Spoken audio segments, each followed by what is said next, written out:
5 days before Christmas, libu-libong pasahero nagsisiksikang sumakay sa isang malaking passenger ferry galing sa Leyte. Excited ang lahat at hinahabol ang Pasko sa Manila. Mga 10 p.m., marami na ang natutulog. Umaasang the next day, makikita nila yung mga naghihintay na kamag-anak at mga kaibigan. Pero mga 11 p.m., boom! Isang explosion ang narinig. Nawala ng ilaw, nagpanik, sigawan, iyakan. Higit 1,500 ang nasawi. Ang nasunog, nalunod sa kumukulong dagat. This was in 1987. Halos 4 na dekada na ang nakalipas at hanggang ngayon, marami pa rin ang tanong. Totoo bang nagiinuman ang crew ng ferry nang mangyari ito? At totoo rin ba na walang lookout? Totoo bang hindi seaworthy ang bumanggang oil tanker sa ferry? At eto pa, talaga bang 1,500 ang nasawi? Or higit 4,000 ang nasawing pasahero? Yan ang babalikan nating kwento. Ang sinasabing pinakamalalang maritime disaster during peacetime sa kasaysayan ng mundo. Ang pagbangga at paglubog ng MV Doña Paz. On December 19, more than 1,500 people perished after a passenger ship, Doña Paz, packed with vacationists bound from Manila for the holidays, collided with an oil tanker, burst into flames, and sank off Mindoro Island. Only 26 survived the accident, which in the world record was the worst peacetime sea disaster.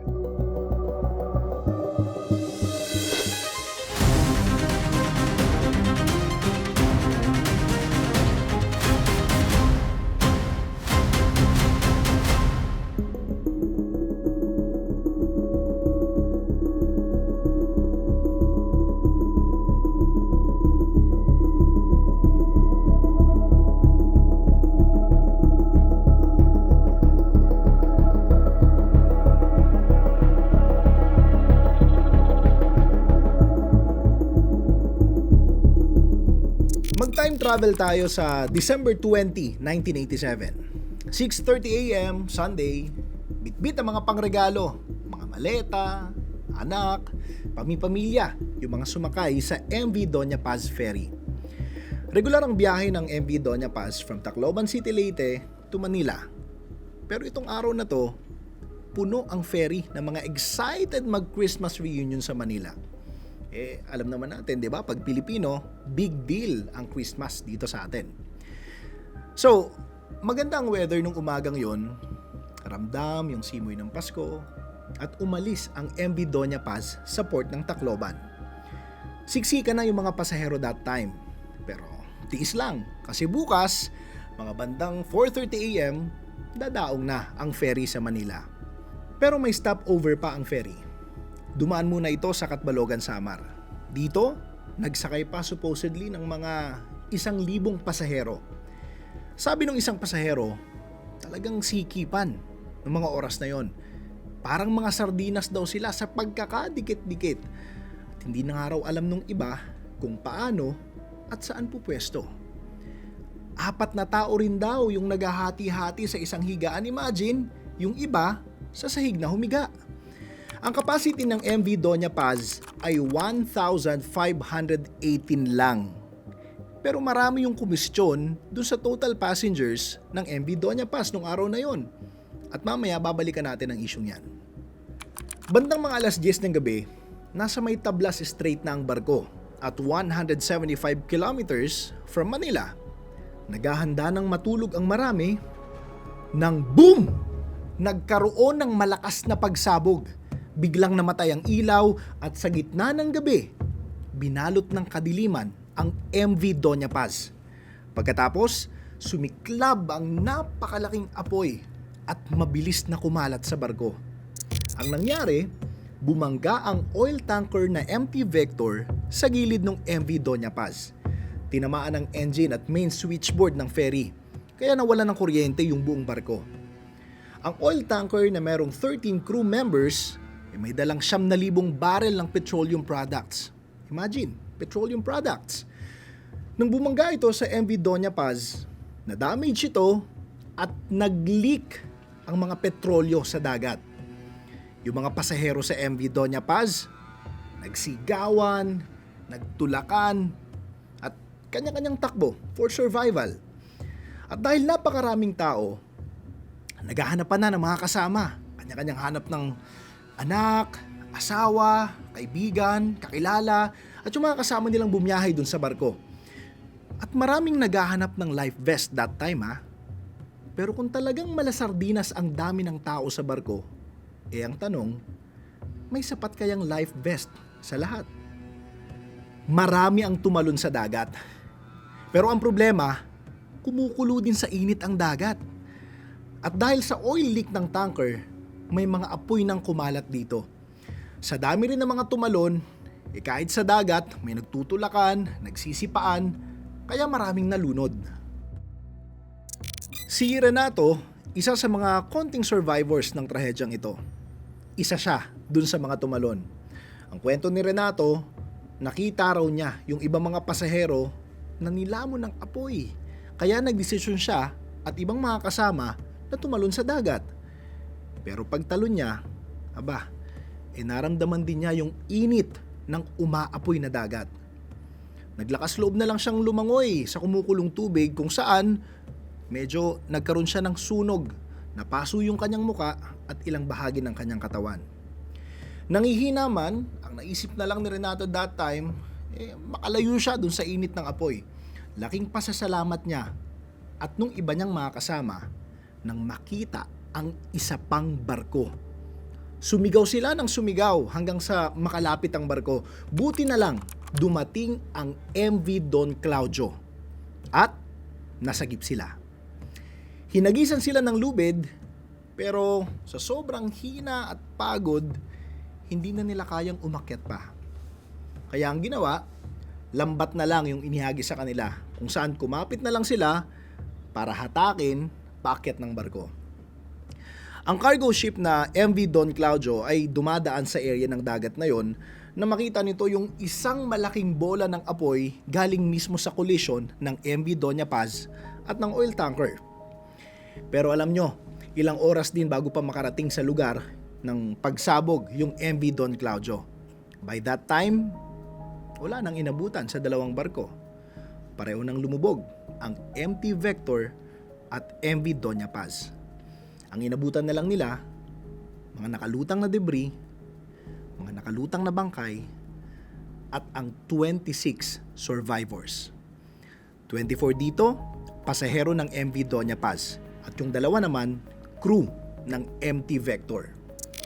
Matapos makuha ang mga nakalutang na bangkay, dumiretso yung Don Claudio sa Manila North Harbor. Kung lumipas ang ilang oras bago makarating ang Don Claudio sa lugar ng banggaan, 8 oras naman bago pa makarating ang balita sa Philippine Coast Guard. At eto pa, 8 oras pa ulit bago makarating ang Coast Guard at ilan pang rescuers sa lugar. By that time, nasa ilalim na ng dagat ang dalawang barko, kasama ang umano'y libo-libong na trap at nasawi sa loob. Mabilis naman kumalat ang balita sa radyo at TV noong mga panahong yon. Dito na nagsimulang sumugod ang mga kaanak ng mga sakay ng MV Doña Paz. Ang ilan, sa labas ng mga ospital nagpunta. Nagbabaka sakali na isa ang kanilang kamag-anak sa nakaligtas. Ang iba naman, sa tanggapan ng may-ari ng MV Doña Paz sumugod. Ang dinedemand nila, nasaan ang manifest ng barko? Siyempre gusto nilang malaman kung nasa listahan ng pasahero yung mga kaanak nila. Pero nung time na yon, hindi agad nakabigay ng manifest ang may-ari. Si Aling Emilia, isa sa mga sumisigaw, nagagalit at nag-aabang ng update sa opisina ng kumpanya ng barko. Alam nyo, 12 kasi sa kaanak niya, kasama yung anak, pamangkin, sumakay ng MV Doña Paz para umuwi ng Manila. May reunion kasi sana sila para sa Pasko. Pero hindi na natin nalaman kung may nakaligtas ba dun sa kanyang mga kamag-anak. Ang ibang naghahanap sa Rizal Memorial Stadium pumunta. Dito kasi dinala ng MV Don Claudio yung mga napulot na bangkay.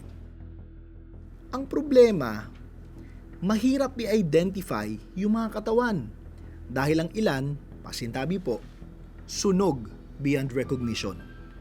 Yung iba naman, pasintabi ho ulit, na-decompose na at bloated pa dahil sa tagal ng pagkakababad sa dagat. Na mga sumunod na araw, may mga 200 bangkay pa ang natagpuan at tinangay ng alon sa baybayin ng Tablas Strait. Yung iba, mismong mga mangingisda na ang nakakuha. Marami ang hindi na nahanap. Ayon sa mga report, posibleng kinain daw ng mga pating. Shark-infested area kasi yung Tablas Strait. Yung iba naman, pinaniniwala ang hindi nakalabas at nakasamang lumubog dun sa barko. So, ano ba talaga ang nangyari at bakit nagbanggaan ang MT Vector at MV Doña Paz? At isa pang tanong, ilan ba talaga ang nasawi? Nag-trigger ngayon ito ng hiwa-hiwalay na investigation. Galing sa Board of Marine Inquiry, sa Philippine Coast Guard, at parehong houses ng Kongreso, tinutukan ang trahedyang ito. Ito yung mga lumabas sa hearings at mga testimonya ng mga survivors. Una, maganda ang panahon nung gabing yon. Malinaw ang visibility. In fact, ang kwento nung isang nasa deck nung MV Doña Paz, nakita pa niya na papalapit yung ilaw ng MT Vector bago tuluyang bumangga at magkaroon ng explosion. So talagang maganda ang panahon. At tama lang din ang takbo ng parehong barko. Lumabas din yan sa investigasyon. Hindi mabilis. So paano pa rin na hindi nakita ng MT Vector at ng MV Doña Paz na magkakabanggaan na sila? Ayon sa isang survivor ng MV Doña Paz, ang kapitan ng barko ay nanonood umano ng pelikula sa Betamax or video player nung time na bumangga ang MT Vector.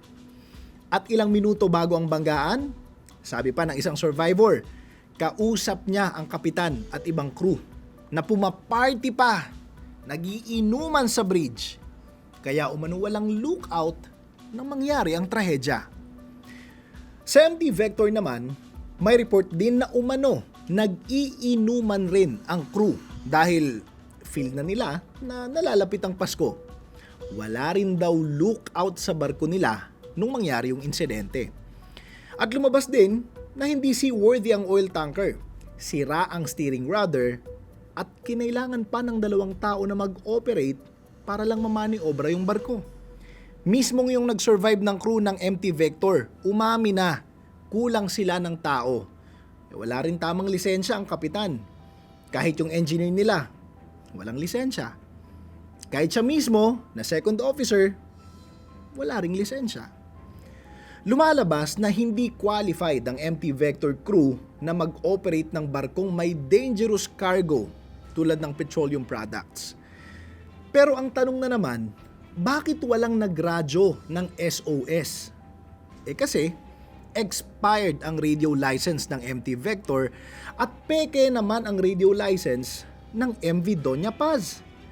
So hindi talaga klaro kung sira ang radyo or hindi lang ginamit. At ang pinaka-contentious na tanong, ilan ba talaga ang pasahero sa MV Doña Paz? At ilan ang nasawi? Pinaninindigan ng may-ari ng MV Doña Paz na 1,583 lang ang total na pasaherong sakay ng ferry. 675 na pasahero mula sa Tacloban City. Yung additional na 908 pasahero nung mag-stop over sila sa Catbalogan, Samar. May 58 na crew yung barko. Pero isang pulis na survivor mismo yung nagsabi, sa Catbalogan may last minute na humabol na mga 1,000 pulis at sundalo na sumakay rin. Ilang survivors din ang nagsabi, maraming mga batang kasama ang pamilya na hindi nakalista sa manifest. At halata nga raw na talagang overcrowded ang barko dahil hindi lang malasardinas ang sitwasyon, kundi talagang sobrang siksikan sa loob. Sa kaduluhan ng mga investigasyon, ang Marine Board of Inquiry itinurong ang may kasalanan ay ang MT Vector. Pero ang Kongreso, parehong itinurong may responsibilidad sa trahedya ang MV Doña Paz at ang MT Vector. Nabigyan naman ng financial assistance na 30,000 pesos ang bawat kaanak ng nakalista sa manifest ng barko. Para sa libu-libong pinaniniwala ang kasama sa barko pero wala sa manifest, walang binigay na compensation. Ang Interagency Task Force naniniwalang ang bilang ng pasahero at ang mga nasawi sa MV Doña Paz ay mahigit 4,000 katao. Ganyan kasi karami yung mga pamilya na naghahanap sa kanilang mga kaanak sa nangyaring trahedya. Lahat ng 58 na crew ng MV Doña Paz nasawi. Alam nyo, sila sana yung makapagsasabi at makakasagot dun sa tanong na ano ba talaga yung nangyari at ilan yung sakay. Pero isang bagay ang hindi makakaila. Libu-libong tao ang nasunog, nalunod, nasawi dahil sa kapabayaan. Halos 40 years nang nakalipas, pero sa mga kaanak ng libu-libong nasawi, ang mga alon sa dagat, may kwento, may alaala, may sugat.